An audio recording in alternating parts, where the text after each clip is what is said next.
ما شاء الله لا حول ولا قوة إلا بالله العلي العظيم حسبنا الله ونعم الوكيل نعم المولى ونعم النصير أعوذ بالله من الشيطان اللعين الرجيم بسم الله الرحمن الرحيم رب اشرح لي صدري ويسر لي أمري واحلل عقدة من لساني يفقهوا قولي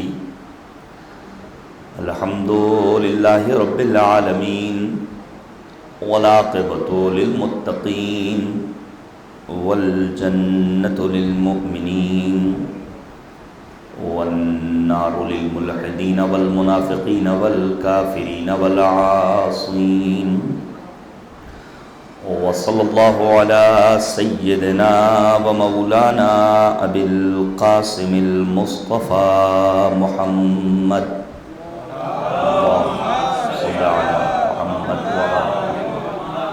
وعلى آله الأطيبين الأنجبين الأطهرين الأكرمين المعصومين المظلومين المنتخبين المنتجبين لا سيما بقية الله الأعظم في الأرضين روحي وأرواح العالمين لتراب مقدمه الفداء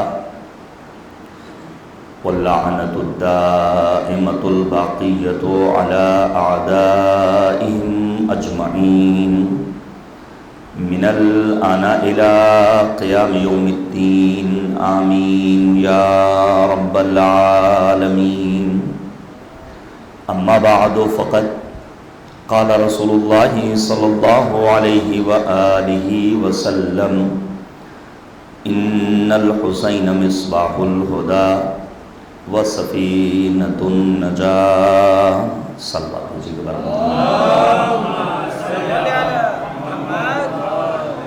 عزیزان گرامی، یہ عشر مجالس کا چوتھا مرحلہ ہے اور جہاں عنوان گفتگو ہے زیارت عاشوراء کی دعائیں۔ حضرات معصومین علیہم السلام سے آشنائی کے لیے اور معصومین علیہم السلام کے کمالات کردار سے واقفیت کے لیے جو ایک اہم ترین ذریعہ ہے وہ ہے زیارت معصومین علیہم السلام کی تلاوت کرنا۔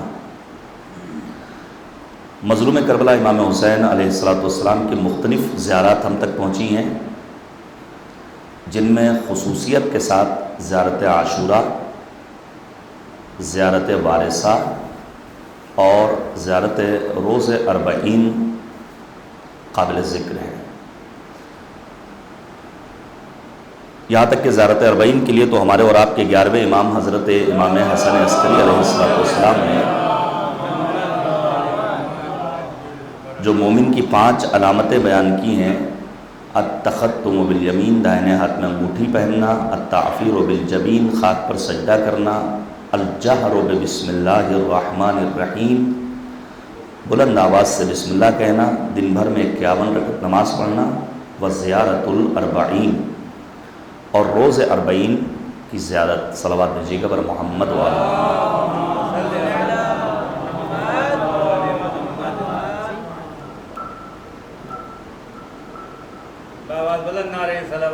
اللہم صلی علی محمد وعلی محمد وعجل فرجہ۔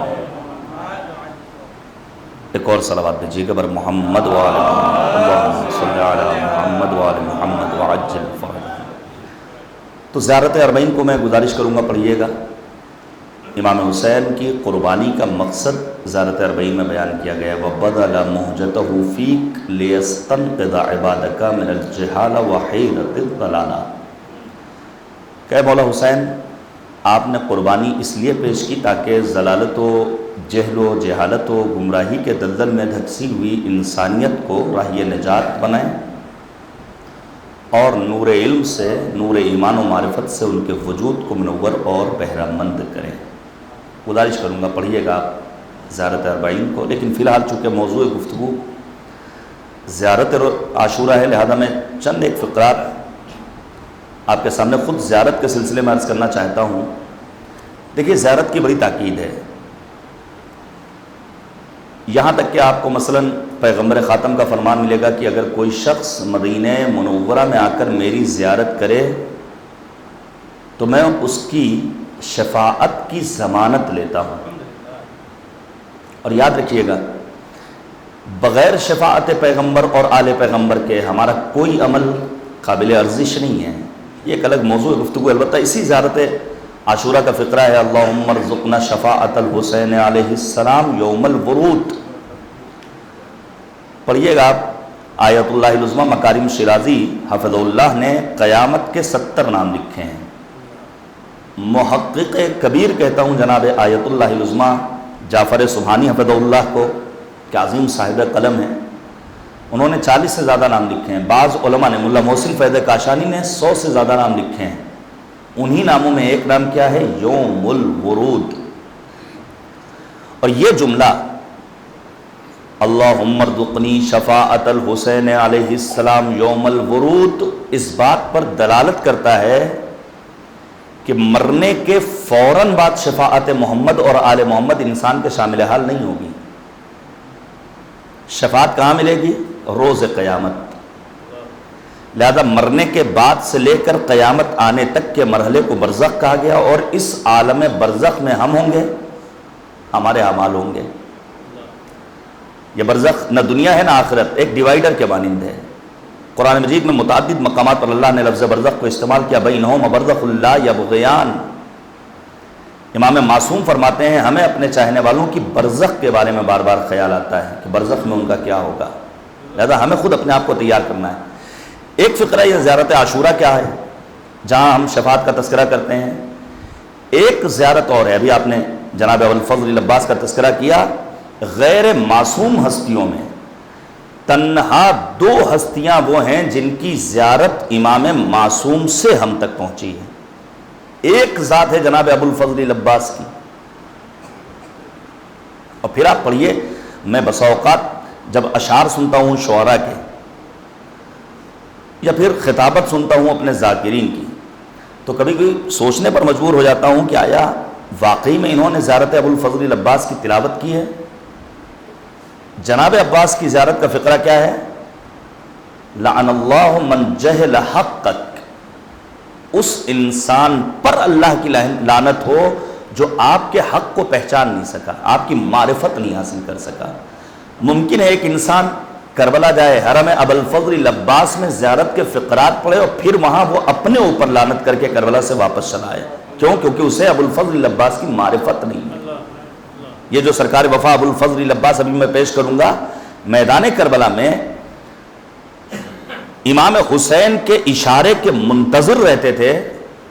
سوچیے آپ، 36-37 برس جناب عباس نے انتظار کیا ہے اسی کربلا کا، لیکن حکم امام کے مطیع. پھر وہاں جذبات نہیں ہیں، پھر وہاں نفس پر کنٹرول کا جذبہ اتنا ہے کہ اگر امام کہتے ہیں بھیا عباس خیمے نصب کرنا ہے، کہتے ہیں چشم.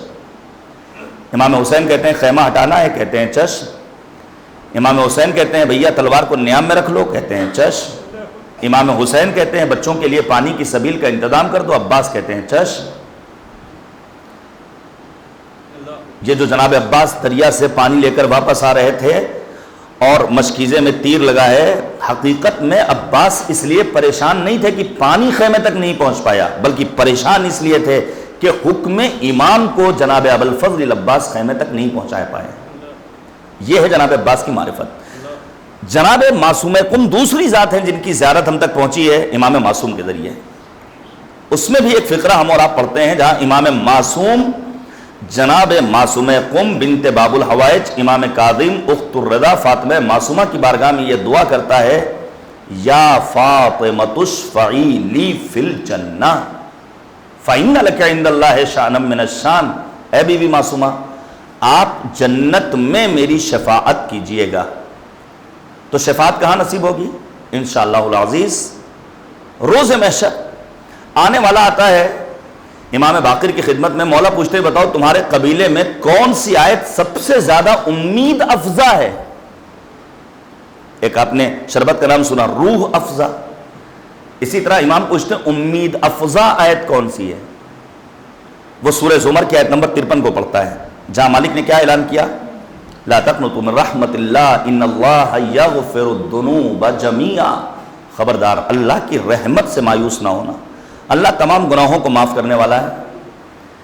امام معصوم نے جب اس کی زبانی یہ آیت کریمہ سنی تو امام فرماتے ہیں تمہارے قبیلے میں ولو یہ کہ یہ آیت کریمہ سب سے زیادہ امید افزا ہے، لیکن ہمارے گھرانے میں جو آیت کریمہ سب سے زیادہ امید افزا ہے وہ ہے سورہ مبارکہ ضحیٰ کی آیت نمبر 5، جہاں مالک کا اعلان ہے وَلَسَوْفَ يُعْطِيكَ رَبُّكَ فَتَرْضَىٰ، اے پیغمبر اللہ آپ کو اتنا حق شفاعت دے دے گا کہ آپ راضی ہو جائیں۔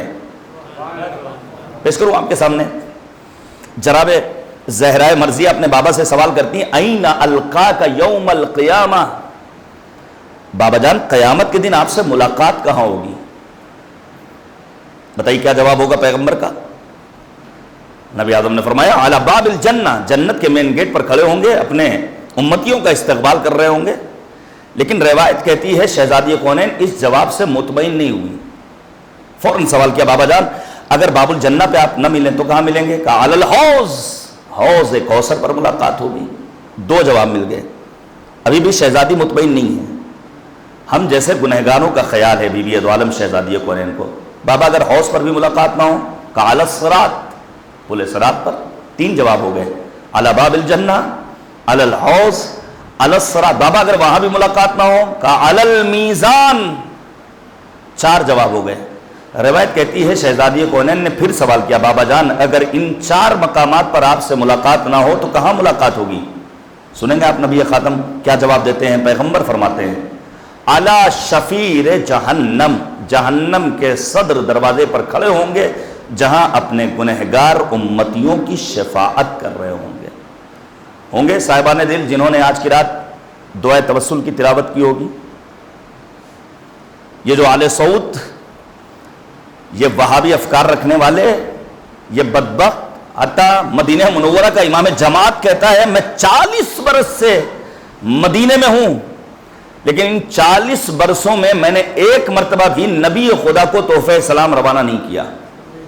اب ذرا سوچئے جب انسان کی فکر غیر قرآنی ہوتی ہے، جب وہ سنت و سیرت پیغمبر سے دور ہو جاتا ہے، جب قرآن مجید کے متون اور آیات قرآن مجید کو اپنی زندگی میں اپلائی نہیں کرتا ہے تو وہ مدینے میں رہتے ہوئے 40 برس مسلسل رہ کر بھی جناب پیغمبر خاتم کو تحفہ سلام روانہ نہیں کرتا، جبکہ یہ سلام سنت خداوند سبحان ہے۔ میں آپ کے سامنے چند آیات پیش کروں کہ آخر پروردگار عالم نے کہاں کہاں لفظ سلام قرآن مجید میں استعمال کیا ہے، جو آج میں نوٹ کر کے لایا ہوں۔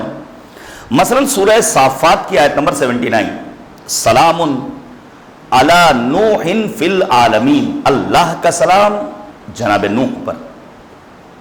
یا پھر اسی سورہ صافات کی آیت نمبر 120 میں مالک کہتا ہے سلام علی موسیٰ و ہارون، سلام ہو کس پر؟ موسیٰ اور ہارون پر۔ یا پھر سورہ صافات کی آیت نمبر 109 میں مالک کہتا ہے سلام علی ابراہیم، اللہ کا سلام کس تک پہنچے؟ ابراہیم خلیل خدا تک۔ یا پھر سورہ مریم کی آیت نمبر 33 والسلام علی یوم ولدت و یوم اموت و یوم ابعث حیا، خود مجھ پر سلام، جس دن میں پیدا ہوا، جس دن میں دنیا سے رخصت ہوں گا، جس دن مجھے دوبارہ اٹھایا جائے گا۔ یعنی اولیاء الہی کو سلام پہنچانا سنت خدا ہے، اگر کوئی سلام کا منکر ہو تو وہ سنت خداوند سبحان کو پامال کرنے والا ہے۔ اب آپ سوچئے وہ کیا کہتا ہے 40 برس میں مسلسل مدینے میں رہا لیکن میں نے پیغمبر خاتم کو ایک مرتبہ بھی تحفہ سلام روانہ نہیں۔ یہ احمق ہیں افراد۔ یہ افراد کون ہیں؟ جنہوں نے اپنے آپ کو دین سے دور کر دیا۔ اب آپ سوچئے یہ آل سعود، یہ وہابی افکار رکھنے والے، میں نے ایک جملہ بھی عشر اولیٰ میں اس سال بیان کیا تھا کہ خدا کا شکر ہے کہ ہماری توحید با ولایت ہے، بے ولایت نہیں ہے، اور یہ ایک الگ موضوع ہے۔ ان کا توحید تو ہے لیکن ولایت کے بغیر، جس کے لیے شاعر کو کہنا پڑا کہ تو نے صدف کو دیکھا ہے گوہر کو چھوڑ کر، تیری نظر ہے جام پہ کوثر کو چھوڑ کر، ہوں 100,000 حج تیرے لیکن تو یاد رکھ کچھ ہاتھ میں نہ آئے گا حیدر کو چھوڑ کر۔ بے ولایت توحید کے کیا معنی ہے؟ اب انہوں نے ہر عمل کو کاشفات شرک، بدعت حرام، زیارت شرک بدعت حرام. خدا نے توفیق دی تھی ڈاکٹر صاحب کے ہمراہ عمرے کی، ہم جہاں جہاں پہنچے وہاں بڑے بڑے بورڈ لگے ہوئے ہیں دنیا کی مختلف زندہ زبانوں میں. آل سعود نے کیا لگایا ہے؟ زیارت قبور بدعت شرک حرام. یاد رکھیے گا یقیناً شرک اتنا عظیم گناہ ہے جس کی اللہ کی بارگاہ میں کوئی بخشش نہیں ہے. سنیے گا روایت کہتی ہے عبداللہ ابن عمرو عاص، آپ نے دیکھا ہوگا سینئر امیر المؤمنین کے نام سے. عمرو عاص کا کیریکٹر بھی آپ کو یاد ہے، عبداللہ ابن عمرو عاص کا کیریکٹر بھی یاد ہے. صفین میں علی کے مقابل میں تلواریں چلانے والا، بعد شہادت امیر کائنات مسجد میں بیٹھا ہوا ہے. روایت کہتی ہے اچانک امام حسین مسجد میں پہنچے، جیسے ہی عبداللہ ابن عمرو عاص کی نگاہ امام علی مقام پر پڑی، ایک جملہ کہا. کیا کہا؟ کہ جو شخص زمین و آسمان کی محبوب ترین ہستی کو دیکھنا چاہے وہ حسین کے چہرے پر نگاہ ڈالے. یہ کون کہہ رہا ہے؟ وہ کہہ رہا ہے جس نے صفین میں امیر المؤمنین کے مقابلے میں آ کر تلواریں چلائی تھیں. لوگوں کو حیرت ہوئی اتنا بڑا انقلاب کیسے آ گیا؟ کل تک علی کا دشمن تھا، حسین کے باپ کا دشمن تھا. لوگوں نے کہا بھائی یہ آخر اتنی بڑی تبدیلی کیسے؟ کہا مجھے معلوم ہے صفین میں علی حق پر تھے، لیکن میں حکم قرآن کے سامنے مجبور تھا. دیکھیے قرآن فہمی کہاں سے ہمیں ملے گی؟ در محمد اور آل محمد سے. یہ جو امام حسین نے کہا اِنَّ لِلْقُرْآنِ ظَاهِرًا وَبَاطِنًا وَلِبَطْنِهِ بَطْنٌ إِلَى سَبْعَةِ أَبْطُنٍ. قرآن کا ظاہر، قرآن کی تہ میں تہ. یاد رکھیے قرآن مجید میں 7 تہیں پائی جاتی ہیں. قرآن کا ایک لفظ ہے آیات قرآن، ایک مرتبہ قرآن کا ترجمہ ہمیں پڑھنا ہے، پھر اس کے آگے کا مرحلہ تفسیر قرآن کا ہے، پھر اس کے آگے کا مرحلہ تعویل قرآن کا ہے. میں ایک آیت کریمہ آپ کے سامنے پیش کروں تاکہ بات واضح ہو جائے. مثلا مالک کہتا ہے فَلْيَنْظُرِ الْإِنسَانُ إِلَىٰ طَعَامِهِ. ترجمہ کیا ہوگا؟ انسان کو اپنا کھانا دیکھنا چاہیے. تو کیا مطلب ہے کہ جب ہم کسی دعوت میں جائیں یا دسترخوان تک پہنچے تو ہم تلاش کریں مینو کیا ہے؟ مٹن ہے، چکن ہے، روسٹڈ ہے، قورمہ ہے، بریانی ہے، نان ہے، کباب ہے، شیرمال ہے. مقصد یہ ہے؟ نہیں، بلکہ مفسرین نے بیان کیا مقصد یہ ہے کہ جب انسان دسترخوان تک پہنچے تو لقمہ اٹھانے سے پہلے ایک مرتبہ غور کرے کھانا جائز ہے یا ناجائز، کھانا حلال ہے یا حرام. لقمہ اٹھانے سے پہلے ایک مرتبہ غور کرے پڑوس میں کوئی یتیم سسکیاں تو نہیں لے رہا ہے. یہ ہمارا المیہ ہے کہ ہم نے غدیر کو تنہا مرکز اعلان ولایت سمجھ لیا. نہیں میرے عزیزو، غدیر تنہا مرکز اعلان ولایت نہیں ہے. راز کب کھلا ہے؟ بعد شہادت امیر کائنات. حسن و حسین دفن کر کے آ رہے ہیں، ایک گوشے سے گریہ وزاری کی آواز آ رہی ہے. شہزادے متوجہ ہوئے، مفلوق الحال، پریشان حال. بھیا کیا بات ہے؟ کہا آنے والا آتا تھا لقمے بنا کر کھلاتا تھا. سمجھے کون ہے وہ ذات؟ امیر المؤمنین امیر کائنات. کہا بابا تھے، ضربت لگی، شہید ہوئے، ہم دفن کر کے آئے ہیں. یاد رکھیے گا میرے عزیزو، غدیر تنہا مرکز اعلان ولایت نہیں ہے، بلکہ غدیر نام ہے مظلوموں کی پناہ گاہ کا. غدیر نام ہے سماج کے دبے کچلے افراد کی پناہ گاہ کا. البتہ مرحلہ فقط ترجمے کی حد تک محدود نہیں رہنا چاہیے. اس کے آگے کا مرحلہ ہے، وہ ہے تعویل قرآن کا مرحلہ. کہاں امام فرماتے ہیں انسان کو دیکھنا چاہیے کہ کھانا جائز ہے ناجائز ہے، حلال ہے حرام ہے. کہاں امام باقر نے اسی آیہ کریمہ کی تعویل بیان کی. مولا فرماتے ہیں فَلْيَنْظُرِ الْإِنسَانُ إِلَىٰ مَنْ يَتَعَلَّمْ عِلْمَهُ. انسان کو دیکھنا چاہیے کہ وہ تعلیم کس سے حاصل کر رہا ہے. مرکز تعلیم کیا ہے؟ یہ جو ہم اپنے بچوں کو کانوینٹ اسکول میں بھیج دیتے ہیں فلاں مشنری اسکول میں، اور پھر سوچتے ہیں بڑی آسانی سے ایڈمیشن ہو گیا. مولانا ہوتا نہیں آسانی سے ایڈمیشن. اتنے پیسے ہم خرچ کر رہے ہیں اور پھر بچہ بگڑ جاتا ہے. اس کی وجہ کیا ہے؟ اس کا ایک راز یہ ہے کہ ہم نے غور نہیں کیا کہ ہمارا بچہ جن آغوش میں پروان چڑھ رہا ہے اور جو انسان کا استاد قرار پا رہا ہے وہ کس مزاج کا ہے.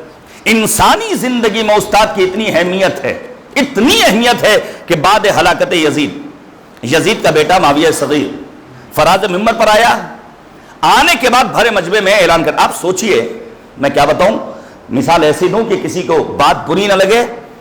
فرض کیجئے میرے دادا نے کوئی ایک مدرسہ بنایا، دادا اس کے بانی تھے، دادا کا انتقال ہوا، پھر میرے والد بزرگوار اس کے مدیر بن گئے. باپ کے بعد کہاں جائے گا وہ مدرسہ؟ ہم تو یہی چاہیں گے ہم تک پہنچے، میری علمی لیاقت کیا ہے، میری شائستگی کیا ہے، میری تعلیمی توانائی کیا، اس سے بحث نہیں ہے۔ یہاں تو جو مل جاتا ہے اسے ہاتھ سے آسانی سے جانے نہیں دیا جاتا۔ یزید کا بیٹا بعد ہلاکت یزید فراز ممبر پر آیا اور آنے کے بعد کہتا ہے یہ خلافت ہمارا حق نہیں ہے، یہ اہل بیت کا حق ہے۔ اتنی بڑی حکومت مل رہی تھی، لوگوں کو حیرت ہوئی۔ بھرے دربار میں اس کی ماں بیٹھی ہوئی، یزید کی زوجہ کہتی ہے کاش میں نے تجھے پیدا نہ کیا ہوتا اور تیرے یہ جملے میرے کانوں تک نہ پہنچتے۔ یزید کا بیٹا معاویہ صغیر کہتا ہے کاش میں نے جنم نہ لیا ہوتا اور میں اپنی نگاہوں سے بنی امیہ کے مظالم نہ دیکھتا۔ اب جواسیس نکلے ہیں کہ آخر اتنی بڑی تبدیلی آئی کہاں سے؟ تب لوگوں نے تلاش کیا کہ اس کا جو استاد تھا وہ محب اہل بیت تھا، محبت اہل بیت کی شمع کو اس کے استاد نے اس کے دل میں روشن کیا۔ انسانی زندگی میں ایک استاد کی کتنی اہمیت ہے۔ اب میں ایک جملہ جسارت کے ساتھ صاحبان علم سے، بزرگوں سے، بچپنے سے ہم نے اور آپ نے سنا، یہ مجلس عزا، یہ فرش غم، یہ دینی درسگاہ۔ اگر دینی درسگاہ ہیں تو اس کا مطلب یہ ہے کہ فراز ممبر پر آنے والا ہوا آپ کا معلم، آپ ہوئے اس کے اسٹوڈنٹ۔ میں گزارش کروں گا میرے عزیزو، رنگین پوسٹر دیکھ کر کے آپ نام حسین پر دوڑ مت جائیے گا، بلکہ امام باقر کی تعبیر کو مد نظر رکھیے گا، جہاں مولا نے فرمایا کہ انسان کو دیکھنا چاہیے تعلیم کس سے حاصل کر رہا ہے۔ دیکھ لیجئے گا جو فراز ممبر پر آپ کا معلم بن کر آ رہا ہے وہ فاسد العقیدہ ہے یا عقیدے کی درستی کے لیے آپ کے درمیان آ رہا ہے۔ صلوات بھیجیے گا بر محمد وآلہ۔ ہمیں اور آپ کو غور کرنا پڑے گا عزیزان گرامی۔ تو یہ لفظ زیارت، لفظ سلام متعدد مقامات پر پروردگار عالم نے قرآن مجید میں استعمال کیا ہے۔ یہ ہم زیارت کیوں کرتے ہیں، زیارت کیوں پڑھتے ہیں، زیارت کا فلسفہ کیا ہے، زیارت کا مقصد کیا ہے، میں نے بہت ساری چیزیں نوٹ کی ہیں لیکن وقت میں گنجائش نہیں ہے۔ میں جلدی سے چند ایک باتوں کو پیش کروں۔ البتہ یہ بھی عرض کر دوں، ضروری نہیں ہے کہ اگر ہم کربلا معلیٰ نہیں جا پا رہے ہیں تو ہم پریشان ہو جائیں۔ صدق دل سے اپنے گھر کی چھت پر جا کر کے حرم امام حسین کا رخ کر کے ہم کہتے ہیں السلام علیکہ یا ابا عبداللہ، وہی ثواب جو ایک زائر حسینی کو کربلا پہنچنے کے بعد ثواب ملتا ہے۔ لیکن انسان اتنا کر کے تو دیکھے۔ میں آپ کے سامنے عرض کروں، صحابی پیغمبر کا نام لوں، البتہ صحابی پیغمبر نہیں ہے، تابعین میں نام آیا ہے۔ جناب اویس قرنی صحابی نہیں ہے، چونکہ پیغمبر کا دیدار نصیب نہیں ہوا ہے، صحابی ہیں امیر المومنین کے۔ آپ توجہ کیجئے گا میرے عزیزو، بات آ گئی تو عرض کروں۔ جناب اویس قرنی پیغمبر اکرم کے دیدار کے لیے پہنچے ہیں، لیکن ماں نے اتنی اجازت دی ہے کہ اگر ملاقات نہ ہو سکے تو بس واپس آ جانا۔ ماں کے کتنے بڑے مطیع فرما بردار، یمن سے کہاں پہنچے ہیں؟ مدینہ۔ کس کے لیے؟ پیغمبر کے لیے۔ اتنا لمبا سفر کیا، لیکن چونکہ ماں کی تاکید یاد تھی، بغیر دیدار پیغمبر کے جناب اویس قرنی واپس آ گئے۔ اور جب کچھ لحظے کے بعد پیغمبر پہنچے ہیں تو پیغمبر کہتے ہیں انی اشم روح الرحمن، مجھے رحمانی خوشبو محسوس ہو رہی ہے۔ تب کسی نے کہا یا رسول اللہ یہاں تو کوئی نہیں۔ اس موقع پر پیغمبر نے فرمایا تھا آنے والا آیا تھا، اپنے کردار کی خوشبو بکھیر کے چلا گیا ہے۔ جناب اویس قرنی کی زندگی کو آپ پڑھیے گا، میں آج چند اشعار نوٹ کر کے لایا ہوں، اور یہ میرا درد ہے جو میں آپ کے سامنے پیش کرنا چاہتا ہوں۔ یا ہم اپنے بچوں کو مدرسے نہیں بھیجتے ہیں، اور بھیجتے بھی ہیں تو والدین پہلی فرصت میں یہ چاہتے ہیں کہ بچہ رشید ترابی بن جائے، خطیب اکبر بن جائے، خطیب اعظم بن جائے۔ آپ توجہ کیجئے گا، جناب اویس قرنی کی زندگی کو آپ پڑھیے، بہت سارے لوگوں نے اشعار کہے ہیں جناب اویس قرنی کے سلسلے میں۔ مثال کے طور پر ہر مرد شتودار اویس قرنی نیست، جس کے بھی ہاتھ میں اونٹ کی مہار دیکھ لو اسے اویس قرنی مت سمجھ لینا۔ ہر شیشے گل رنگ عقیق یمنی نیست، ایک اچھا شیشہ کہیں نظر آ جائے تو اسے تم عقیق یمنی کا نام مت دے دینا۔ اور پھر ہر سنگو گلی گوہر نایاب نہ گردد، ہر احمد و محمود رسول مدنی نیست۔ ہر احمد اور محمود نامی انسان رسول مدنی نہیں ہو سکتا ہے۔ با مرد خدا پنجے میں یفکن چو نمرود، جو الہی مرد ہے نمرود کی طرح اس کے ساتھ دست و پنجہ نرم نہ کرو۔ ان جسم خلیلس کہ آتش زدنی نیست، یہ ابراہیم خلیل خدا کا جسم ہے جہاں آگ اثر نہیں کرنے والی ہے۔ اور پھر خوشنود نشو. یہی ایک بات اگر ہماری سماج کے افراد تک پہنچ جائے تو میں یہ سمجھتا ہوں کہ بہت عظیم مرحلہ ہم اور آپ طے کر لیں گے. یہ جو چھوٹی موٹی عزتوں پر ہم ناز کیا کرتے ہیں، فلاں نیتا کے ساتھ ہماری تصویر آ گئی، فلاں کے ساتھ سیلفی لے لی، فلاں بڑے آدمی کے ساتھ ہماری سیلفی ہو گئی. کیا کہا؟ خوشنود نشو. دشمن اگر کرد محبت، دشمن کی محبت پر کبھی بھی خوش مت ہونا. خندیدن جلاد سے شیرین سخنی نیست. اگر ایک جلاد مسکرا کر بات کرے تو اسے شیرین سخن نہیں کہا جا سکتا ہے. یہی وجہ ہے کہ پیغمبر نے فرمایا طالب الخیر من اعدائے، جو اپنے دشمن سے خیر کی توقع کرے وہ دنیا میں ذلیل اور رسوا ہونے والا ہے. اور پھر یہ عجیب و غریب بات ہے، 100 بار اگر دائے بے طفلے تو دہت شیر، اگر ایک دایا 100 بار بھی تمہارے بچے کو دودھ پلا دے تو غافل مشو ہے دوست کے مہدر شدنی نیست. غافل مت ہو جانا ہے میرے دوست، کیونکہ وہ دایا ہے، دایا رہے گی، ماں بننے والی نہیں ہے. اس کے بعد سنیے گا، جہاں تک میں لانا چاہتا تھا، ثنائی غزنوی نے جناب اویس قرنی کے سلسلے میں اشعار کہے، سالہا بیت کہ تا یک سنگ اصلی سے آفتاب، لال گردت در بدخشاں یا عقیق اندر یمن. کسی ایک پتھر کو قیمتی عقیق یمنی بننے کے لیے مدتوں درکار ہے. سورج کی تپش ہوگی تب جا کر کے کہیں ایک پتھر عقیق یمنی بنے گا. عمرہا باید کہ تا یک کودکی از روح تاب، عالمی گردد نکو یا شاعری شیرین سخن. ایک طویل مدت درکار ہے کہ ایک انسان اچھا شاعر بنے یا عمدہ خطیب بنے. یہاں پہلی مرحلے میں توقع کرنا شروع کر دیتے ایک نوجوان سے، ایک جوان سے، کہ اس کی خطابت 7 سال کے بوڑھے والی ہو جائے. ممکن نہیں ہے، عمر درکار ہے، تجربہ درکار ہے. پھر کہتے ہیں کہ قرنہا باید کہ تا پشت آدم نطفی بلوفائے خود گدد یا شبد ویسے قرن. مدتوں درکار ہے کہ کہیں نطفوں میں کوئی ایک ویسے قرنی جیسا انسان پیدا ہوتا ہے. تو زیارت کے لیے ضروری نہیں ہے کہ انسان، البتہ آداب زیارت کا خیال رکھنا ضروری ہے. میں آپ کے سامنے پیش کروں ایک بزرگ عالم دین کا واقعہ ہے. وہ اصفہان سے چلے اور جا رہے تھے عراق کربلا معلیٰ اپنی فیملی کے ہمراہ زیارت کرنے کے لیے. آداب زیارت کا ہمارے خیال رکھا جاتا ہے. آج ہی میں نے فیس بک پر ایک پوسٹ دیکھی. آخر آپ انصاف سے بتائیے کہ آخر یہ جتنے روضہائے اطہر کی شبیہیں ہیں، یہاں مرد و زن کی زیارت کا سسٹم صحیح کیوں نہیں ہوتا؟ اور پھر ہم جیسے لوگ اگر اس کو ٹوک دیتے ہیں تو کہا جاتا ہے کہ بھائی نہیں، آپ کو عزاداری کے معاملے میں ہی کیوں حجاب یاد آتا ہے؟ آپ توجہ کیجئے گا میرے عزیزو، ذمہ داری ہم سب کی ہے. خواتین کی بھی ذمہ داری ہے، مردوں کی بھی ذمہ داری ہے. حجاب ہمیں بھی کرنا ہے، حجاب انہیں بھی کرنا ہے. لیکن کیوں آخر سسٹم صحیح نہیں ہو رہا ہے؟ مرجع تقلید، عالم بعمل. کہاں جا رہے ہیں؟ کربلا معلیٰ زیارت کرنے کے لیے. توجہ کیجئے گا، اپنی فیملی کے ہمراہ. جب بارڈر پر پہنچے تو سیکورٹی فورس نے کہا کہ آپ کی اہلیہ کی بھی ہمیں تفتیش کرنی ہوگی. قافلہ بڑا ہے، بہت ساری خواتین ہیں. سب نے سیکورٹی فورس کے ذریعے، چونکہ مرد تھے سب نے تفتیش کرا لی. انہوں نے کہا بھائی نہیں، جاؤ پہلے کسی خاتون کو لے کر آؤ تاکہ ہماری زوجہ اس تفتیش کے مرحلے کو طے کریں. 3 دن گزر گئے، کوئی خاتون اہلکار نہیں آتی ہیں کہ آ کر کے ان کی جستجو کریں. 3 دنوں کے بعد یہ خاموشی سے واپس چلے گئے. اور پھر کیا لکھا ہے؟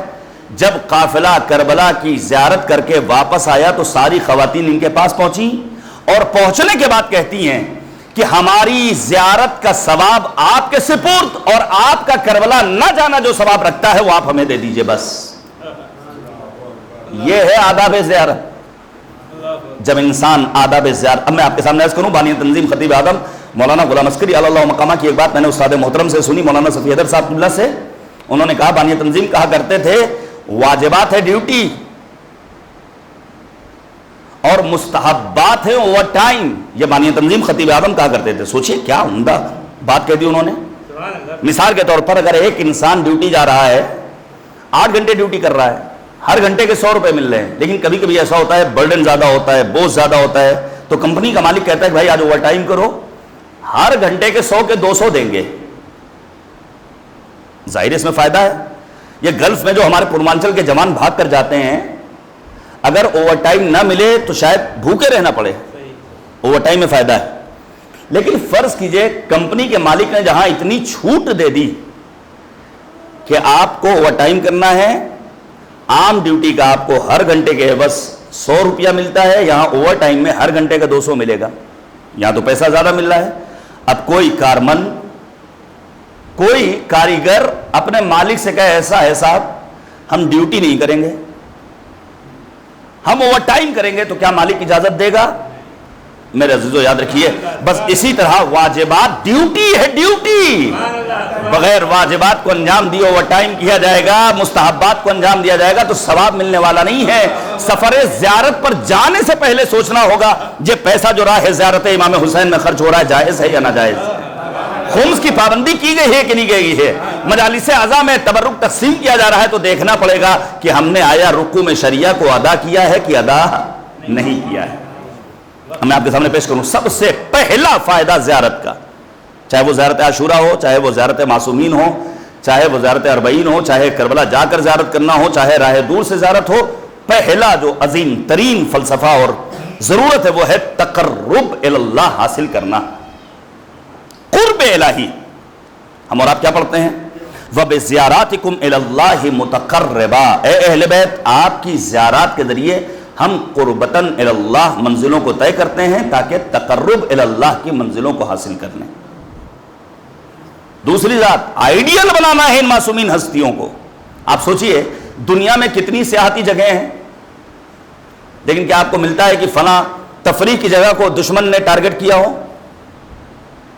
کسے ٹارگٹ کیا گیا اس دور سے لے کر آج تک؟ انہی مقدس مقامات کو۔ کیوں؟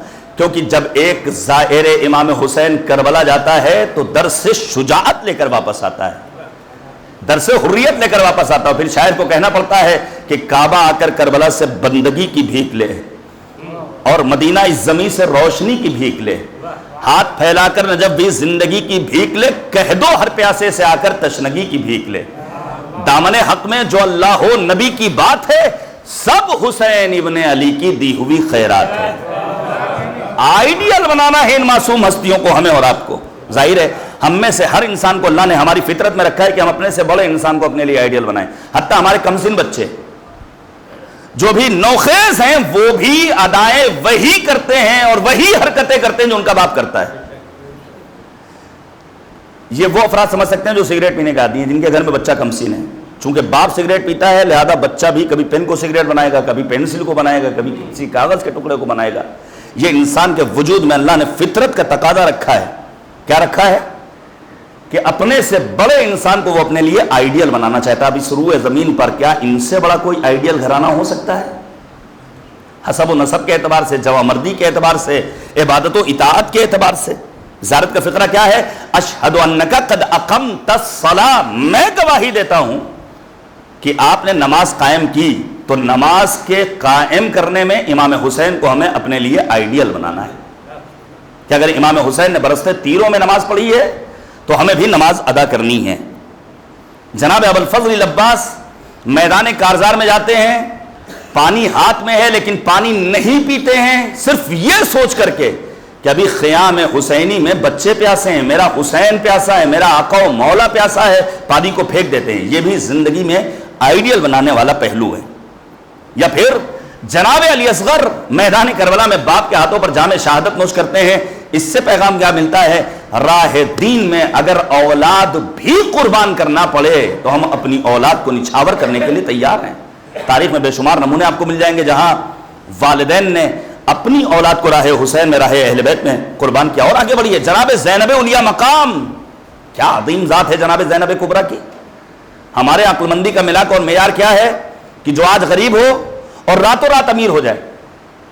ہم بڑی تیزی سے ترقی کر لی، اب اس سے بحث نہیں ہے کہ یہ ترقی کی کیسے، یہ اتنا بڑا پلاٹ آیا کہاں سے، یہ اتنا عالیشان بنگلہ بنا کہاں سے، یہ شہر کے پاس علاقے میں آ کر کے گاؤں سے اٹھ کر رہنے کیسے لگے، اس کی پرواہ نہیں ہے۔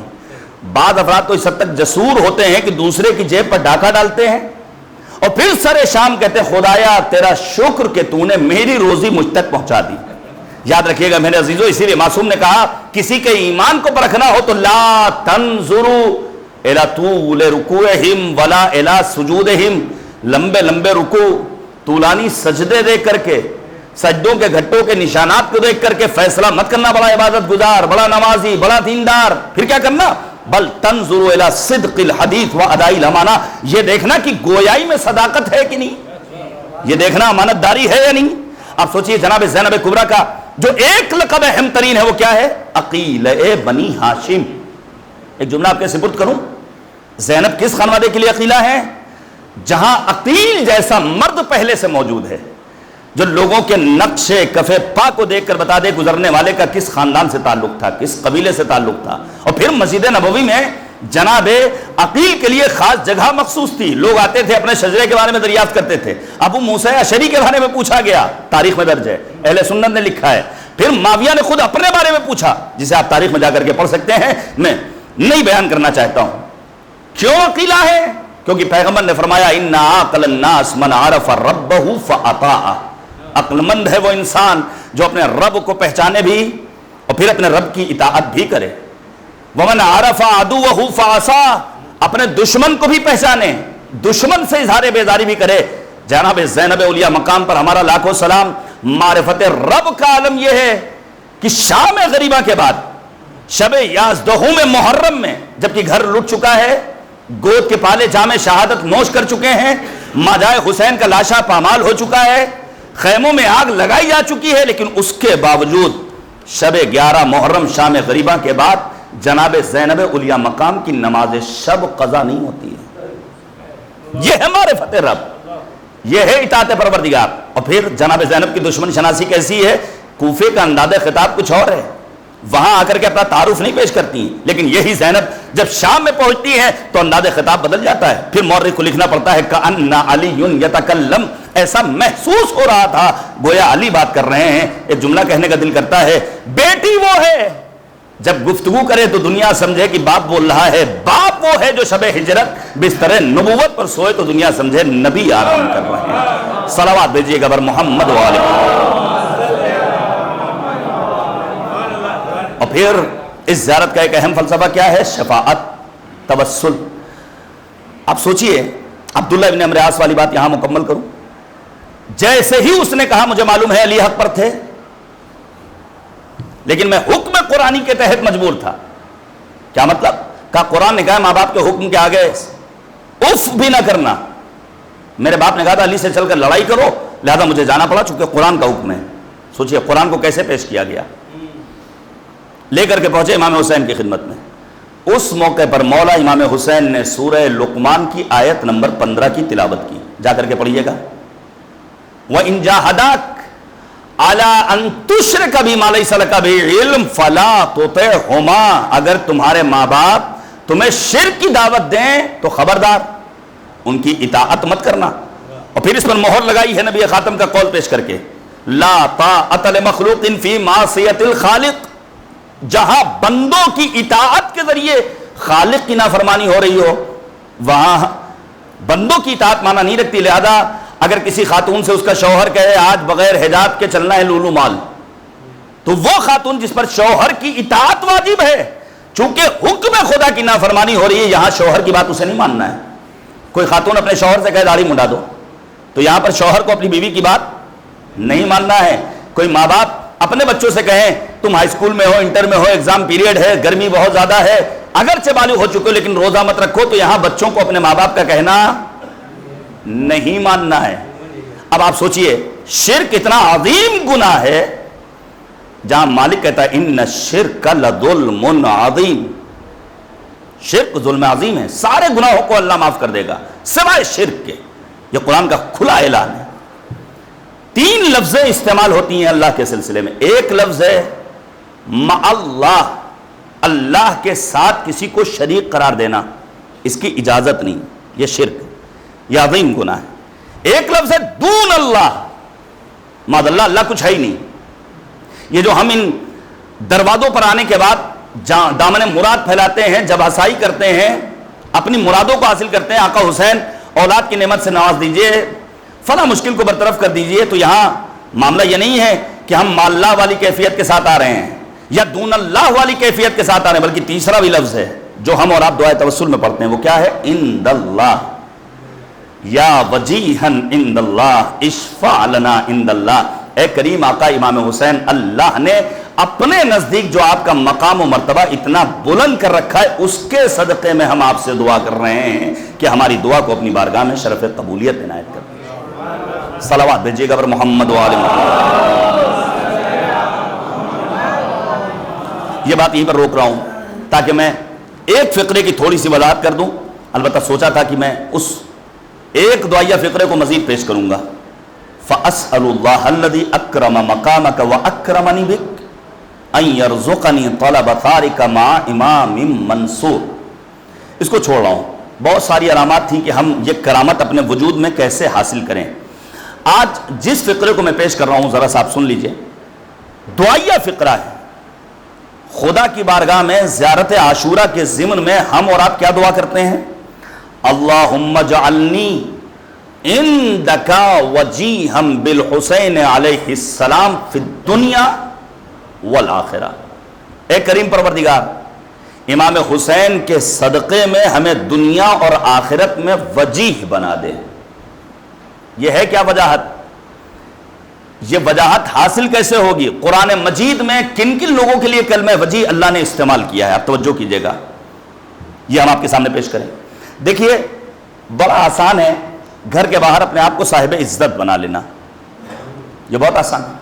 یہ جو میں اتنی لمبی لمبی باتیں آپ کے سامنے کر رہا ہوں، راز تو گھر کے اندر کھلے گا کہ میرا اپنے گھر والوں کے ساتھ رویہ کیسا ہے، میری بیوی میرے ساتھ کیسا سلوک کرتی ہے، میں اس کے ساتھ کیسا سلوک کرتا ہوں، بچے مجھے احترام کی نگاہ سے دیکھتے ہیں کہ نہیں، میرا اپنے ماں باپ کے ساتھ کیا رویہ ہے، گھر والوں کے ساتھ کیا رویہ ہے۔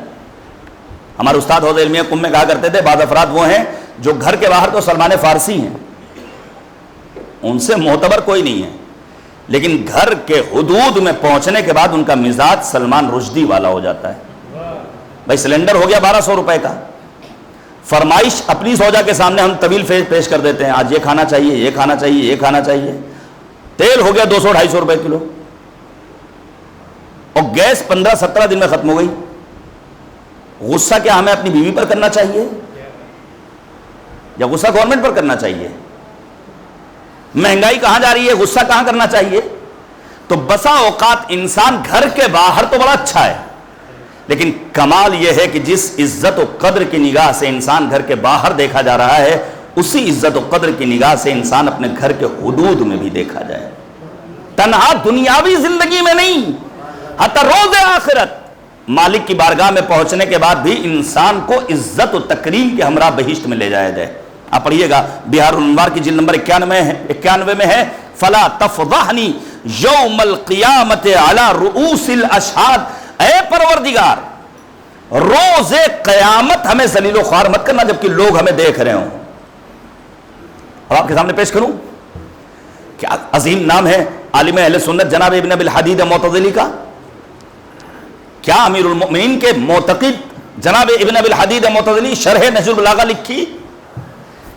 اتنا عظیم علی کا چاہنے والا کہ علماء اہل سنت نے کہا ابن ابی الحدید سنی نہیں ہے، شیعہ ہیں۔ اور وہ ابن ابی الحدید جنہوں نے لکھا ہے کہ اگر مدینے کے سارے مسلمان علی کا ساتھ چھوڑ دیں، جانے قربان، علی تنہا ہو تب بھی میں کہوں گا علی حق کے ساتھ تھے، حق علی کے ساتھ ہے۔ یہ ابن ابی الحدید معتزلی لکھا ہے انہوں نے۔ نبی آدم زندگی کے آخری لمحات میں آتے ہیں مسجد میں اور آنے کے بعد کہتے ہیں شاید یہ میری زندگی کا آخری دن ہے کہ میں مسجد میں آیا ہوں، کسی کو کچھ کہنا ہو بسم اللہ، کوئی دعا، کوئی مطالبہ۔ ایک جوان اٹھا، اٹھنے کے بعد کہتا ہے یا رسول اللہ انی رجل کذاب، میں جھوٹ بہت بولتا ہوں۔ پیغمبر نے اس کے حق میں دعا کی، خدایا اس کی جھوٹ کی بیماری کو اس سے دور کر دے۔ اللہ نے اس کی دعا کو قبول کر لیا نبی آدم کی۔ دوسرا اٹھا، یا رسول اللہ انی رجل نؤم، میں سوتا بہت زیادہ ہوں۔ اہل لکھنؤ یوں بھی بعض جگہوں پر مشہور ہیں کہ ان کی تو رات دیر میں ہوتی ہے، صبح بھی دیر میں ہوتی ہے۔ اب یقین مانیے ہم مستقل آتے جاتے رہتے ہیں، بسا اوقات دیر رات میں آتے ہیں تو دیکھتے ہیں لوگوں کا کاروبار حیات شروع ہو چکا ہے۔ جب ہم سو کر اٹھتے ہیں وہ اپنے دن بھر کی روزی کما چکے ہوتے ہیں، لیکن ہمارا سونے اور جاگنے کا کوئی ٹائم ٹیبل نہیں ہے۔ یا رسول اللہ میں سوتا بہت زیادہ ہوں، رسول نے اس کے حق میں دعا کی خدا اس کی نیند کو کم کر دے۔ تیسرا شخص اٹھا، یا رسول اللہ انی رجل منافق، اے اللہ کے رسول میرے اندر نفاق پایا جاتا ہے. پھر ایک جملہ کہہ رہا ہوں, نفاق ہمیں اپنی بزم میں تلاش کرنا ہوگا. نفاق چوراہوں پر جا کر نہیں تلاش کرنا, امین آباد اور نخاس کے مارکیٹ میں نہیں تلاش کرنا ہے. نفاق کہاں ملے گا؟ ہمیں اپنی بزم میں, انہی ادا خانوں میں, انہی مسلمانوں کی صفوں میں.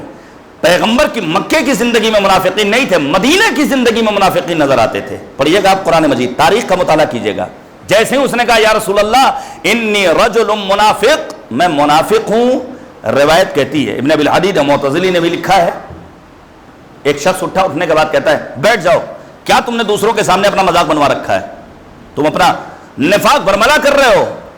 پیغمبر خاتم نے اس ڈانٹنے والے جوان کو خطاب کیا, اور پیغمبر فرماتے ہیں دنیا کی یہ تھوڑی دیر کی ذلت اس ذلت سے کہیں بہتر ہے جو آخرت میں ابدی ذلت کی صورت میں انسان کو ملنے والی ہے. لہذا یہ چند روزہ عزتوں کے ہم پجاری نہ بنیں, بلکہ حقیقی عزت کو اپنے لیے باعث افتخار سمجھیں. قرآن مجید میں دو شخصیات کے لیے کلمہ وجیح استعمال ہوا ہے. یا ہم جو دعا کرتے ہیں اللہم اجعلنی عندک وجیہا بالحسین علیہ السلام فی الدنیا والآخرہ, خدا وجیح بنا دے حسین کے صدقے میں. پہلی ذات جن کو وجیح کہا گیا وہ ذات ہے جناب عیسیٰ کی. سوچیے آپ, جناب عیسیٰ جب پیدا ہوئے ہیں لوگوں نے تانا دینا شروع کیا بغیر باپ کے کیسے ممکن ہے, اور تنہا وہ ذات جس کے لیے قرآن مجید نے وجیہاً فی الدنیا والآخرہ کا لفظ استعمال کیا ہے وہ ذات ہے جناب عیسیٰ کی. پڑھیے گا آپ سورہ آل عمران کی آیت نمبر 45, جہاں مالک نے خطاب کر کے کہا جناب مریم کو اذ قالت الملائکۃ یا مریم ان اللہ یبشرک بکلمۃ منہ اسمہ المسیح عیسی ابن مریم وجیہا فی الدنیا والآخرہ ومن المقربین. اے مریم اللہ تمہیں بشارت دے رہا ہے بیٹے کی جو وجیح ہے دنیا میں بھی اور آخرت میں بھی. مسیح کیوں کہا گیا؟ فرشتوں نے آ کر کے اپنے آپ کو مس کیا تھا, اور پھر اللہ نے یہ صلاحیت دی کہ اگر کسی مریض کو چھو لے عیسیٰ تو مریض شفایاب ہو جائے. مردے پر ہاتھ لگا دیں تو اللہ نے یہ توانائی دی تھی کہ مردہ زندہ ہو جائے. پروردگار عالم نے اس حد تک کرامت عطا کی جناب عیسیٰ کو کہ اگر کسی چڑیے کا کوئی خاکہ بنا لے اور پھونک دیں تو وہ پرواز کرنے لگے. یہ امتیاز ہے جناب عیسیٰ کا, وجیہاً فی الدنیا والآخرہ. اور دوسری ذات جس کے لیے پروردگار نے کلمہ وجیح کو استعمال کیا قرآن مجید میں وہ ذات ہے جناب موسیٰ کی. سوچیے آپ لوگوں نے جناب موسیٰ کے خلاف کتنا پروپگنڈا کیا. جب جناب ہارون دنیا سے رخصت ہوئے ہیں لوگوں نے پروپگنڈا کیا کہ یہ جو موسیٰ دنیا سے رخصت ہوئے ہیں اس میں اور ان کے قتل میں خود موسیٰ کا ہاتھ ہے. پھر مالک نے سورہ احزاب کی آیت نمبر 69 میں اعلان کیا یا ایھا الذین آمنوا, اے صاحبان ایمان, لا تکونوا کالذین آذوا موسیٰ, ان میں سے مت ہو جانا جنہوں نے موسیٰ کو اذیتیں پہنچائی. فبرأہ اللہ وکان عند اللہ وجیہا, اللہ نے انہیں ان سے بری کیا اور اللہ کے نزدیک موسیٰ وجیح ہیں. آپ پڑھیے کیا دل نشین آیات ہیں قرآن مجید کی. موسیٰ اس نبی کا نام ہے جو باحیا نبی تھے. پیش کروں, قارون نے ایک خوبصورت خاتون کو بھیجا, کس لیے؟ تاکہ موسیٰ پر تہمت کا بازار گرم کیا جا سکے. لیکن موسیٰ کی حیا کا عالم یہ ہے کہ اس زمانے کے عمومی حمام کو مد نظر رکھیے. آپ جائیے گلف میں چلے جائیے, ایران میں چلے جائیے, جو پرانے زمانے کے حمام ہیں کئی اسٹیپ ہیں. موسیٰ اس حد تک محتاط رہتے تھے کہ جناب موسیٰ کا بدن کبھی کسی دوسرے نے نہیں دیکھا تھا, کسی مرد نے بھی نہیں دیکھا. نتیجے میں لوگوں نے انہیں تانے دیے کہ موسیٰ کے بدن پر اسپاٹ ہے, فلاں دھبا ہے, فلاں عیب ہے معاذ اللہ. لیکن موسیٰ نے ان چیزوں کی پرواہ نہیں کی, اور پھر اللہ نے اس تہمت اور تانے کی وجہ سے اتنا عظیم مرتبہ عطا کیا کہ جب وہ خاتون جاتی ہے مجمع عام میں آ کر اعلان کرتی ہے کہ مجھے پیسہ دے کر کے بھیجا گیا تھا کہ میں موسیٰ کی شخصیت کو مجروح کروں. موسیٰ عند اللہ وجیح ہیں. یاد رکھیے گا ہمارے یہاں بڑا آسان ہے کسی کو کچھ بھی کہہ دینا, بڑا آسان ہے. بس میں نے بات کو ختم کر دیا. بڑا آسان ہے کسی کو تانا دے دینا, بڑا آسان ہے کسی پر طنز کے نشتر لگا دینا. حد یہ ہے کہ ہم تو حتیٰ مرنے والے کو بھی نہیں چھوڑتے ہیں. ہمارا زبان کا بڑا خراب ہے, ہم تو اس کی مجلس میں نہیں جائیں گے, ہم تو اس کی نماز جنازہ میں شرکت نہیں کریں گے.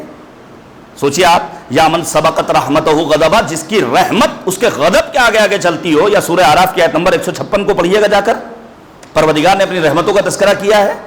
بڑا آسان ہے ہمارے لیے ہم کسی کی عزت کے ساتھ کھلواڑ کر لیں. پیش کروں آپ کے سامنے کہ اللہ کی رحمت کس کس کو تلاش کرتی ہے. جنازہ لایا گیا نبی آدم کے پاس, نبی نماز پڑھنا چاہتے ہیں, لوگوں نے ہلڑ ہنگامہ شروع کر دیا, یا رسول اللہ زبان کا بڑا خراب تھا, خبردار نماز مت پڑھیے. پیغمبر خاموش رہے. جب تھوڑی دیر گزری ہے, مجمع پر سکوت طاری ہوا, پیغمبر نے کہا ہے کوئی جو اس مرنے والے کی کوئی ایک نیکی بیان کرے, کوئی ایک نیکی. ایک جوان اٹھا. دیکھیے بروقت تعریف کر دینا بھی دل گردے کا کام ہے. جو ہم مجالس رضا کی صورتحال دیکھ رہے ہیں, کبھی کبھی لا یعنی اور لا حاصل باتوں پر فلک شگاف نعرے لگتے ہیں, اور کبھی کبھی آیات قرآن کی گفتگو ہوتی ہے, مجمع پر سکوت طاری رہتا ہے, ایک سبحان اللہ بھی نہیں, ایک محمد اور آل محمد پر صلوات و سلام بھی نہیں, انسان خاموشی سے بیٹھا رہتا ہے. توجہ کیجیے گا. جبکہ سیرت امیر کائنات یہ ہے کہ امیر المؤمنین نے بروقت تعریف کی ہے.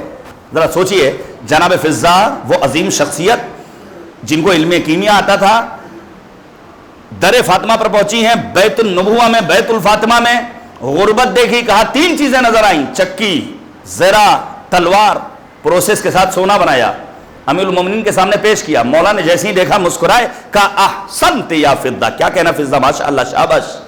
پھر روایت کہتی, مولا کہتے ہیں اگر تم اس کا پروسیس بدل دیتی, اس کو یوں نہیں یوں بناتی, تو اس کا رنگ بھی اچھا ہوتا, قیمت بھی زیادہ ہوتی. اب فضہ کی حیرانی کا عالم نہیں. فضہ کہتی ہے, یا سیدی و مولا, اے میرے مولا, اے میرے سید, اے میرے سردار, اے میرے آقا, اتعلم ھذا العلم, کیا آپ بھی علم کیمیا کے مالک ہیں؟ روایت کہتی ہے امام علی مرتضیٰ نے اپنے بیٹے امام حسین کی جانب اشارہ کیا جو بچپنے میں ہے, وَھذا الطفل یعرفہ, میں ہی نہیں میرا چھوٹا بیٹا حسین بھی علم کیمیا کو جانتا ہے. پیغمبر نے سوال کیا, ہے کوئی جو اس مرنے والے کی کوئی ایک نیکی بیان کرے؟ سنیں گے روایت کیا کہتی ہے. ایک جوان اٹھا, اٹھنے کے بعد کہتا ہے, یا رسول اللہ میں گواہی دیتا ہوں کہ ایک رات میں ڈیوٹی پر تھا, یہ مرنے والا ادھر سے گزر رہا تھا, اس نے مجھ سے کہا تم تھکے ہوئے محسوس ہو رہے ہو, جاؤ تم آرام کرو, تمہاری ڈیوٹی کو میں مکمل کرتا ہوں. نبی فرماتے ہیں اس مرنے والے کی یہی ایک نیکی اس کی نماز جنازہ ادا کرنے کے لیے کافی ہے. بس ایک بات اور سن لیجئے, وقت ختم ہو گیا. تہران میں ایک عالم بزرگ ہو گئے, کہن سال ہے, پیری ہے, ضعیفی ہے, نماز فجر کے لیے مسجد جاتے ہیں, ایک جوان لینے آتا ہے. ایک روز اتفاق سے جوان نہیں آیا. جب جوان نہیں آیا تو یہ اپنے گھر سے باہر نکلے کہ دھیرے دھیرے چلیں بھائی, لیکن وہ اول صبح اذان فجر سے پہلے کا وقت اس میں کیے, جو اچکے قسم کے لوگ ہوتے ہیں, رات میں نشہ کرنے والے, جن کو ہم اپنی نظروں سے گری ہوئی نگاہوں سے دیکھتے ہیں, ان میں سے ایک جوان آگے بڑھا. اس نے کہا آپ عالم دین ہیں, ہم آپ کا احترام کرتے ہیں, چلیے ہم آپ کو مسجد میں پہنچا کر آتے ہیں. یہ جوان اپنے ساتھ لے کر گیا, مسجد میں پہنچا کر آیا. یہ عالم دین جو بابصیرت ہیں, جو فقیہ ہیں, جو مجتہد ہیں, جن کے پاس علم ہے, شعور ہے, آگہی ہے, فرماتے ہیں کہ اس جوان کا یہی ایک نیک عمل اس کے عاقبت بخیر ہونے کے لیے کافی و وافی ہے. پروردگار کی بارگاہ میں دعا ہے, خدایا ہمیں امام حسین کے صدقے میں دنیا اور آخرت میں وجیح قرار دے. اے کریم پروردگار ہمیں دین سمجھنے کی توفیق عنایت فرما, ہم سب کے توفیقات خیر میں اضافہ فرما. بر محمد و آل محمد بلندتر صلوات. محمد. بس دو باتیں آپ کے سامنے مصائب کے طور پر پیش کروں گا. یہ زیارت امام حسین, خوش قسمت ہے وہ افراد جو انشاءاللہ جا رہے ہیں. روزانہ خبر آتی ہے کہ فلاں تاریخ میں ہمارا ٹکٹ ہو گیا, انشاءاللہ ہمارا بھی نام لکھ جائے زائرین امام حسین میں, اس برس نہیں تو آئندہ برس, جب بھی اللہ توفیق دے دے انشاءاللہ ہم پہنچیں سرزمین عاشقان کربلا معلیٰ. دیکھیے اس کربلا کی زیارت کے لیے بڑی قربانیاں دی گئی ہیں. متوکل کا دور ہے, سخت پابندی عائد ہے کہ کربلا کوئی نہیں جا سکتا ہے. سنیے گا کہ ہماری ماؤں نے اس کربلا کو آباد کرنے میں کتنی قربانیاں دی ہیں. ایک خاتون ہے حسین کی چاہنے والی, نام ہے ناصرہ. ناصرہ کی آغوش میں کمسن بچہ ہے. ناصرہ تیز رفتاری سے کربلا کی جانب آگے بڑھ رہی ہے. متوکل کے کارندوں نے روکا, کہاں جا رہی ہو؟ کربلا. کہا تجھے معلوم نہیں ہے کربلا جانے پر پابندی؟ معلوم ہے, چلنا ہوگا حاکم وقت کے دربار میں. پہنچی ناصرہ متوکل کے دربار میں, کہا قربانی دینی پڑے گی. ناصرہ کہتی ہیں کیا چاہیے؟ دولت, سونا چاندی, پیسہ؟ کہا نہیں, تیری آغوش میں جو بچہ ہے یہ بچہ چاہیے. بڑا آسان ہے پڑھ لینا, بڑا آسان ہے سن لینا, لیکن صاحبان اولاد ہیں. ناصرہ نے اپنے بچے کو پھینکا. متوکل کہتا ہے ایسے نہیں, بچہ تیری آغوش میں رہے گا، جلاد آگے بڑھے گا، بچے کے سر و تن میں جدائی کرے گا۔ ناصرہ نے کہا مجھے منظور ہے، مجھے آقا حسین کی زیارت کے لیے کربلا جانا ہے۔ کمسن بچہ آغوش میں، جلاد آگے بڑھا، سر و تن میں جدائی ہوئی، ناصرہ نے اپنے بچے کو پھینکا۔ متوکل کہتا ہے ٹھہر جا، ایسے نہیں بلکہ اسے اپنے قدموں سے رونتے ہوئے تجھے کربلا جانا ہوگا۔ ناصرہ جیسی ماں امام حسین کی زیارت کے لیے اپنے بچے کو قدموں سے رونتے ہوئے کربلا پہنچی۔ کہاں گئی؟ باب الحسین، باب المراد، سرکار وفا ابو الفضل العباس کے حرم اطہر میں گریہ کر رہی ہے، زیارت کر رہی ہے۔ ایک خاتون آئی کہ بی بی آپ کو طلب کر رہی ہیں۔ سمجھ گئے بی بی کون ہے؟ حسین کی پہلو شکستہ ماں فاطمہ الزہرا۔ اجرکم علی اللہ، اجرکم علی اللہ۔ چند ایک جنازے ہیں جو عالم اسلام کے اور بالخصوص مدینے کی سرزمین کے بڑے مظلوم جنازے ہیں۔ ان میں سر فہرست نبی آدم کا جنازہ، مظلومیت کا جنازہ ہے۔ محض 11، 12، 14 افراد نے شرکت کی ہے۔ کہاں تھا مسلمان؟ کہاں تھے اس دور کے نام نہاد اصحاب پیغمبر؟ دوسرا جنازہ جو بڑی مظلومیت کا جنازہ ہے وہ ہے جناب فاطمہ الزہرا کا جنازہ۔ آپ ذرا سوچئے، غیرت مند مومنین ہیں، ہم اور آپ امیر المومنین کی زیارت میں کیا پڑھتے ہیں؟ السلام علیکہ یا ولی اللہ، اے ولی خدا آپ پر ہمارا سلام، انت اول مظلوم، آپ کائنات کے سب سے بڑے مظلوم ہیں۔ حسین ابن علی کو سب سے بڑا مظلوم ہونا چاہیے تھا، گود کے پالے قربان ہوئے ہیں، 3 شب روز کی بھوک اور پیاس کو برداشت کیا ہے، زحمتوں کو برداشت کیا ہے، معلوم ہے بیٹی کے رخسار پر تماچے لگائے جائیں گے، لیکن اول مظلوم کسے کہا گیا؟ امیر المؤمنین کو ہمارے استاد نے بیان کیا۔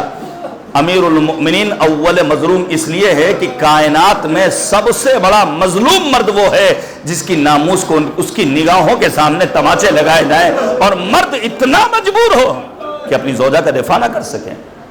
امیر المؤمنین نے جناب زہرا مرضیہ کے جنازے کو دیکھا ہے، حتیٰ وقت غسل چیخ مار کر روئے ہیں۔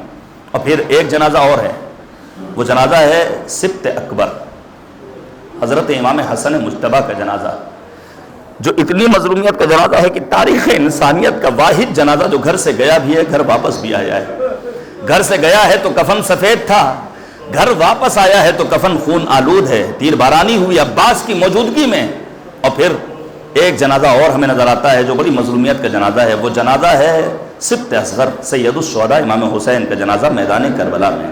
سنیں گے آپ، اتنی مظلومیت کا جنازہ ہے کہ امام باقر فرماتے ہیں میرے جد مظلوم کے جسم اطہر پر اتنے گھوڑے دوڑائے گئے کہ خود میری پھوپھی فاطمہ جناب زینب کبریٰ اپنے ماجائے حسین کو نہیں پہچان پاتی، آواز دیتی انت اخی، کیا تم ہی میرے ماجائے حسین ہو؟ بس میں نے ختم کر دیا۔ مظلومیت امام حسین کو پہچانی ہے۔ جب امام سجاد نے خطبہ دیا، اپنا تعارف پیش کر رہے ہیں، آواز دیتے ہیں میں اس کا بیٹا ہوں جسے کربلا میں بھوکا پیاسا مارا گیا۔ جب امام حسین کی قبر بنائی ہے سید سجاد نے تو قبر اطہر پر لکھا ہے یہ حسین ابن علی کی قبر ہے جسے کربلا میں پیاسا مارا گیا۔ اور یہی حسین کی پیاس کو یاد کیا سکینہ نے جب جناب سید الشہداء قتل کر دیے گئے اور رہوار واپس آیا ہے تو سکینہ نے مظلومانہ لہجے میں کہا یا جواد و ابی، اے میرے بابا کے با وفا گھوڑے، بس اتنا بتا دے حل سقیا ابی ام قتلوہ تشانا، میرے بابا کو وقت شہادت پانی نصیب ہوا تھا یا میرا بابا پیاسا شہید کر دیا۔ وَسَيَعْلَمُ الَّذِينَ ظَلَمُوا أَيَّ مُنْقَلَبٍ يَنْقَلِبُونَ إِنَّا لِلَّهِ وَإِنَّا إِلَيْهِ رَاجِعُونَ وَرَضًا بِقَضَائِهِ وَتَسْلِيمًا لِأَمْرِهِ إِلَٰهِ لَا مَعْبُودَ سِوَاكَ إِلَٰهِ بِحَقِّ الزَّهْرَاءِ وَأَبِيهَا وَبَعْلِهَا وَبَنِيهَا وَسِرِّ الْمُسْتَوْدَعِ فِيهَا بعدد ما احاط به علم خدایا۔ ہماری اس عبادت کو قبول فرما، ہمارے ان ناچیز آنسوؤں کو رومال سیدہ میں جگہ عنایت فرما۔ معبود ہم سب کو دین فہمی، قرآن فہمی، کربلا فہمی کا شعور نصیب فرما۔ اے کریم پروردگار ہمارے فعال جوان علماء کی حفاظت فرما، ہمارے جوانوں کو اشرار کے شر سے محفوظ فرما۔ معبود ہمیں کربلا معلیٰ کی زیارت سے مشرف فرما۔ اے کریم پروردگار اس روح زمین پر جہاں بھی فرش ادائے امام حسین کا اہتمام ہو رہا ہے، معبود عزاداروں کی جان مال عزت و آبرو و ناموس کی حفاظت فرما، ہمارے بزرگوں کا سایہ ہمارے سروں پر دراز فرما، ہمارے مرحومین کی مغفرت فرما۔ اے کریم پروردگار ہمارے گناہان کبیرہ و صغیرہ کی مغفرت فرما۔ معبود واسطہ ہے محمد اور آل محمد علیہ السلام کا پرچم اسلام کو سربلند فرما، پرچم شرک و کفر و نفاق کو سرنگوں فرما، دشمنان اسلام کو نیست و نابود فرما۔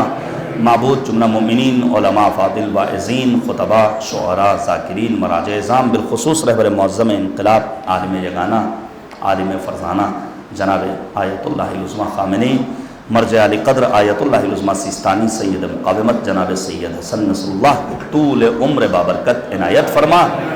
اے کریم پروردگار، ہمارے اعمال کو اس لائق بنا دے کہ امام زمانہ کا ظہور ہو اور ہم سب امام کے اعوان و انصار میں شمار ہوں۔